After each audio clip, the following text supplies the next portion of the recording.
విశ్వశాంతి జ్యోతి దివ్య ఆరాధన క్రమం అనే దివ్య గ్రంథము ఎంతగానో దోహిత కాంతిని కలగజేసి అంధకారమును జ్యోతిని వెలిగించి ఈ ధర్మవతరించినటువంటి శ్రీ జ్యోతిర్మయ ప్రభు వారి ఆశీస్సులతో శ్రీ గురు పరమాత్మ కరుణా కటాక్షముతో ఈ దివ్య ఆరాధనా గ్రంథము ముద్రించిన ఈ గ్రంథం అంట బాబాజీ యొక్క ఆశీస్సులతో ఆచార్య గారు ముద్రించారట. శ్రీవారు శిష్యునికి నామోద్దేశం చేయుట భక్తులకి మంత్రము గుణారాగము. బాబాజీ ఇచ్చేది ఏంటి మనకి? భక్తులకి ఇచ్చేది గుణారాగం. శ్రీవారు జ్ఞానమగ్నులై సమాధి స్థితిలో ఉండగా అంతర్వాణి అమృత వాక్యులు శ్రీ జ్యోతిర్మయ నోటి నుండి జాలవారి నుండి ఆ సమయంలో ప్రభువుల సన్నిధిలో నేను గుణారాగం యొక్క అర్థన సేవాక్యముని కలుగుటకి నా జన్మకి సుకృత చేయగలిగేదని గుణారాగ అర్థం ఈ గ్రంథంలో పొందపరచట జరగను. గుణారాగం అంటే ఏంటి? ఈ గుణారాగం బాబాజీ జ్ఞాన సమాచితిలో ఉన్నప్పుడు చెప్పారు. గుణారాగం ఏమని చెప్పారంటే, ఆరాధక క్రమంలో భక్తి శ్రద్ధలతో నియమనిష్టలతో జ్ఞానము ప్రేమ శాంతి సద్భావము సమరసము విశ్వాస భావములతో ఆచరించి శ్రీ శ్రీ శ్రీ జ్యోతిర్మయ కృపకి పాత్రలే కావలసినదిగా సవైనముగా మనవ చేయుచున్నాను. ఇహపర సుఖానందములు కలగజేయుటకు కారణ జన్ములైన శ్రీ శ్రీ శ్రీ జ్యోతిర్మయ ప్రభులు వారు పాదపద్మములకి నమస్కారాంజలి అర్పించుతూ నా హృదయ పూర్వముగా కృతజ్ఞతలందరూ సమర్పించుకుంటున్నాను. ఆ జ్యోతిని వెలిగించి మీరు జ్ఞాన సమాధి అంటే మామూలు జ్ఞానాలతో నువ్వు భగవంతుని స్మరించాలి. కానీ కాయలు పళ్ళు పెట్టేసి తప్పట్లో కొట్టేసి ఇలాగనెత్తి ఇలా అంటే ఏమి అవుతుంది, ఇలాగంటే ఏమవుతుంది మనం చేయాలంటున్నారు బాబాజీ అనే కాదు, సద్గురువులు సత్పురుషులు మహాత్ములు దివ్యజ్ఞానులు ఇలాంటి వాళ్ళందరూ కూడా జ్యోతిని ధ్యానం చేశారు. శ్రీకృష్ణ పరమాత్మ కాయమే కాయ సూది మీద సూది పెట్టి తల కిందనే పెట్టి తపస్సు చేసి అంటున్నారు. రాముడు శివ ఇసుకను లింగమ చేసి లింగానికి జ్ఞానం చేసుకున్నాడు. అంటే లింగం అంటే ఏంటి? లింగాన్ని ఇప్పుడు మనకు అదే ఏం కనిపిస్తుంది? జ్యోతిలోని ఎక్కడ 3 జ్యోతుల్లో కూడా లింగం కనిపిస్తుందా లేదా? దీని నుంచి లింగాకారం కనిపిస్తుందా? ఆ లింగాకారం అంటే ఆకారం లేనిది లింగాకారం. ఆ ఆకారం అవి ఆకారాలు అవి మనకులా కళ్ళు ఉన్నాయి, చెవులు ఉన్నాయి, ముక్కులు ఉన్నాయి, చేతులు ఉన్నాయి, కాళ్ళు ఉన్నాయి, అన్నీ ఉన్నాయి. ఆ రూపాన్ని మనం పూజించినట్టయితే మనం చచ్చిపోయిన తర్వాత మళ్ళీ అదే రూపాన్ని చూస్తాం కాబట్టి మళ్ళీ మనిషి కిందే మనం పుడతాం. విఘ్నేశ్వరుడైనా బ్రహ్మదేవుడైనా శ్రీ విష్ణువుడైనా పరమేశ్వరుడైనా సరే మనలాగే రూపాలను పూజించరాదు. అందుకే రాముడు అతను వాడు ఎవరిని పూజించాడు? లింగాన్ని. రావణ బ్రహ్మ కూడా లింగాన్ని. కృష్ణ పరమాత్మ కూడా ఎవరిని పూజించాడు? జ్యోతిర్గించాడు. బ్రహ్మం గారు జ్యోతిర్గించారు. షిరిడి సాయినాథ జ్యోతిర్గించాడు. తార్జున బాబా జ్యోతిర్గించాడు. బాబాజాని జ్యోతిర్గించాడు. సోక్రటీస్ జ్యోతిర్గించాడు. అలా ప్రతి అవతార పురుషులు, ప్రతి సద్గురువులు సత్పురుషులు అందరూ కూడా జ్యోతిని వెలిగించి ఆ జ్యోతిలో నూనె వేస్తున్నాం, వచ్చేస్తున్నాం. అది అలాగా కాలిపోయి మసికిని కాలిపోతుంది కదా మీదని మనం అందరికీ తుడిసాం కదా, మనలో ఉన్న కర్మలు అలా కాలిపోతాయట. ఆ కాలిపోయిన తర్వాత మనలో ఏమవుతుంది అంటే నీలో జ్ఞానం ఎగిస్తుంది అనమాట. నువ్వు ప్రార్థన చేయడం వల్ల, నువ్వు మౌన జ్ఞానాలు అభ్యసించడం వల్ల ఆ జ్యోతిలో ఉన్న బుక్ ఎలా కాలిపోతుంది అలా నీలో కర్మలో కాలిపోయి భస్మం అయిపోయి నీలోంచి ఒక తేజస్సు ప్రవేశిస్తుంది. ఆ తేజస్సు ఏం చేస్తుంది? అలాగా నువ్వన్నీ మర్చిపోతావు. ఎక్కడి నుంచి అయితే వచ్చావు? నీకు 80 నుంచి వచ్చావు. ఏదో టైంకి ఇంటికి వెళ్ళిపోవాలి కదా, నేను తాడు వెళ్ళిపోవాలి. మరి మనం అసలు ఎక్కడి నుంచో తల్లి గర్భంలోకి వచ్చాం కదా, మళ్ళీ మనం అక్కడికి వెళ్ళిపోవాలి. అంటే ఎవరు ఎక్కడి నుంచి వచ్చామో ఎవరికి తెలియదు. నేనన్నది ఎవరు అని తెలుసుకోమని ఇవి అందరూ చెప్తున్నారు. నువ్వు ఎవరు, నువ్వు ఎక్కడి నుంచి వచ్చావు, మళ్ళీ ఎక్కడికి వెళ్ళిపోతావు. ఆ దారి ఏంటి? దానికి మార్గం ఏంటి? అది పెద్ద కష్టం ఏం కాదు. నీకు నువ్వు కృత్యం తెలిగించి ధ్యానం చేస్తే, ధ్యానం చేస్తుంటే మనకి రకరకాల పనులు చూసుకొస్తాయి. కానీ అలా కొద్ది రోజులకి అవి దూరం అయిపోతుంటాయి. కొద్ది రోజుల్లో మనం అంటే అదే పరిగణ కూర్చోక్కర్లేదు. పొద్దుట సాయంత్రం టైం కేటాయించుకుని 1 అరగంట చేయాలి. కప్పలు అరుణాచలం ఆయన తపస్సు చేసేటప్పుడు హింస పెట్టేసి కానీ ఆయన కదిలేడా? కదలడు. ఎందుకంటే ఈ శరీరం నాది కాదు. రామకృష్ణ పరమహంస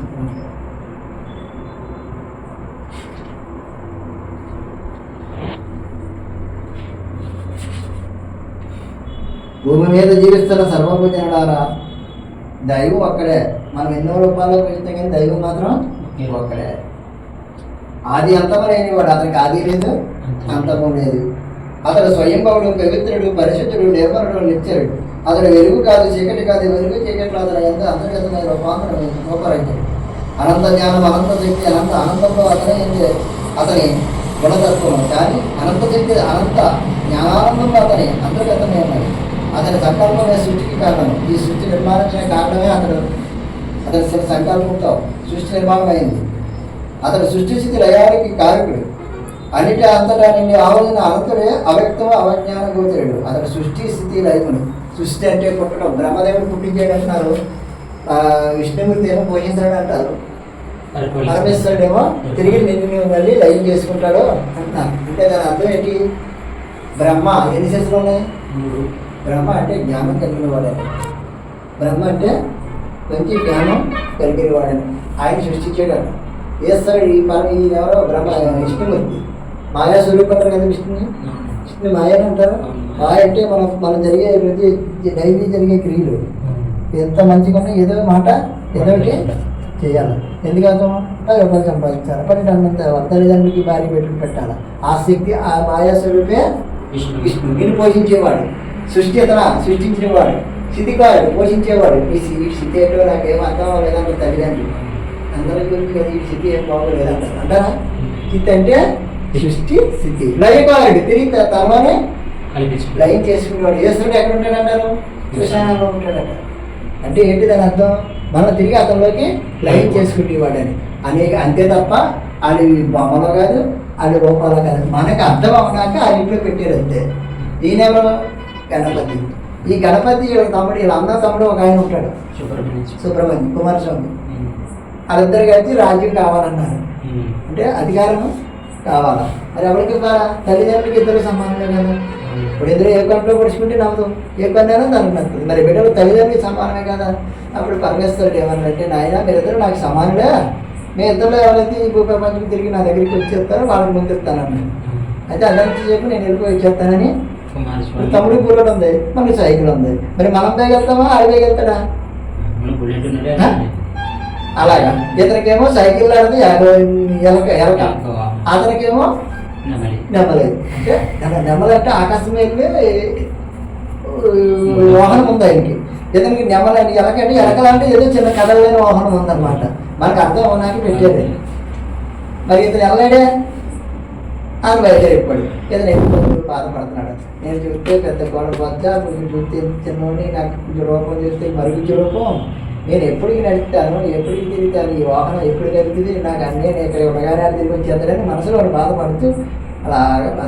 అప్పుడు నారద మహర్షి ఇతనికి ఎదురయ్యి, ఎందుకు నాయన ఎడుతున్నావో గణపతి అంటే, ఏముంది తండ్రి ఇది మా పరీక్ష, ఇంకేముంది చెప్పండి స్వామి అన్నమాట. అది దాని గురించి నువ్వు విచారించాల్సి లేదు, అసలు నువ్వు ఎక్కడి నుంచి వచ్చావాడిని? మా ఇంటికి. అలాగే మీ ఇంటికి ఎక్కడి మా అమ్మ గర్భం నుంచి వచ్చాను. మరి మీ అమ్మ గర్భం నుంచి వచ్చేనే కదా నీకు ఈ రూపం వచ్చింది. మనం అంతే కదా, మన తల్లి గర్భం పుట్టబట్టే కదా మనకు మన రూపం వచ్చింది. లేకపోతే మనం ఎవరో అది ఆ తల్లిదండ్రులు మించిన దైవం వేరే లేరు. వెళ్ళి ఆ చుట్టూ 3 సార్లు ప్రతిజ్ఞ ప్రతిజ్ఞ చేసినట్టు అయిపోతే పాదాలపై దండం పెట్టుకుని ఆ చర్చని ఆ తల్లి యొక్క తల్లిదండ్రుల పాదాలకి మట్టిని తీసి పళ్ళు కదుకుని భూమకటాన్ని పెట్టి నాలుగుని స్వచ్ఛించి మొక్కని పూసుకుని ప్రార్థించేట చెల్లికి. అప్పుడు ఆయన ఏమన్నాడు? గణాలకు అధిపతి దీన్ని పూజించకుండా బ్రహ్మ విష్ణు మహేశ్వరుని కానీ ఎవరిని పూజించరు. హిందూ సాంప్రదాయంలో గణపతిని పూజించకుండా ఏ గడియ లేదు. ఉందా? మరి ఎందుకు వచ్చింది అతనికి? తల్లిదండ్రులు పోయి మరి శ్రీరామచంద్రుడు అతని వాడు తండ్రి మాటకి అరణ్యవాసం వెళ్ళాడు. శ్రీకృష్ణ పరమాత్మ వాడు తల్లిదండ్రులు జైలు నుంచి విముక్తి చేశాడా? తన పెంచిన తల్లికి 14 భవనాలు అన్నిట్లో చూపించాడు. యేసుక్రీస్తు శరీరం విడిచిపెట్టేటప్పుడు పక్కన మరీ ఏడుస్తుంది, నా కొడుకుని సిలివేసేస్తున్నారు అని బాధపడుతుంది. అప్పుడు అమ్మ ఏడకు, ఇదిగో నీ భక్తుడు, ఇదిగో ఈ బిడ్డ నీ బిడ్డ, ఈ బిడ్డని చూసుకో నీ బిడ్డని అతనితో చెప్తాడనమాట. ఇదిగో నీ తల్లి. అంటే క్రీస్తు ప్రభు కూడా తల్లి మీద బాధ్యత ఉందని. అలా ప్రతి మహాత్ముడు కూడా తల్లిదండ్రులు గౌరవించి వాళ్ళ పూజించబట్టి ఇవాళ మనం వాళ్ళ పూజించడామని దాని అర్థం. గణపతిని ఎందుకు పూజిస్తున్నాం? తల్లిదండ్రులు ఆయన పూజించడు కాబట్టి. మరి మనం కూడా మన తల్లిదండ్రులు పూజించాలంటే రోజు పూజించడం అంటే ఏంటి?